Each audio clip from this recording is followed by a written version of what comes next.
રાજ્યમાં કમોસમી માવઠાની આગાહી કરવામાં આવી છે ત્યારે અમદાવાદમાં કમોસમી માવઠાની અસર જોવા મળી રહી છે।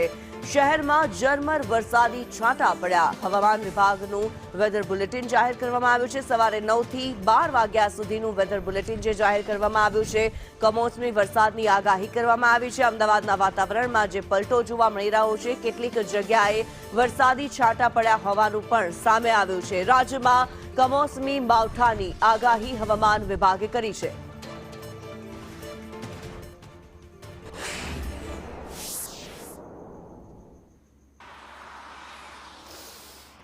રાજ્યભરમાં 3 કલાક માટે હવામાન વિભાગ તરફથી વેધર બુલેટિન જાહેર કરવામાં આવ્યું હતું। જો કે વહેલી સવારથી અમદાવાદ, ગાંધીનગર સહિતના વિવિધ વિસ્તારોમાં વાદળછાયું વાતાવરણ હતું, જ્યારે વરસાદી છાંટા છે જે કમોસમી વરસાદી છાંટા અમદાવાદના એસજી હાઈવે રોડ પર પડી રહ્યા છે। વહેલી સવારે એક સમયે ઠંડીનો માહોલ, બીજી સમયે બપોરે મિશ્ર ઋતુનો અહેસાસ, જે દરમિયાન વરસાદી માવઠુંની આગાહી કરવામાં આવી છે। વેસ્ટર્ન ડિસ્ટર્બન્સ, સાયક્લોનિક સર્ક્યુલેશન અને ટ્રફ પસાર થઈ રહ્યો છે ગુજરાત પરથી, જેના કારણે કમોસમી માવઠાની આગાહી આપવામાં આવી હતી। પશ્ચિમી વિક્ષેપોની અસર છે જે અમદાવાદમાં પણ વર્તાઈ હતી અને માવઠાની આગાહીના પ્રમાણે અમદાવાદમાં પણ ઝરમર માવઠું પડ્યું હતું।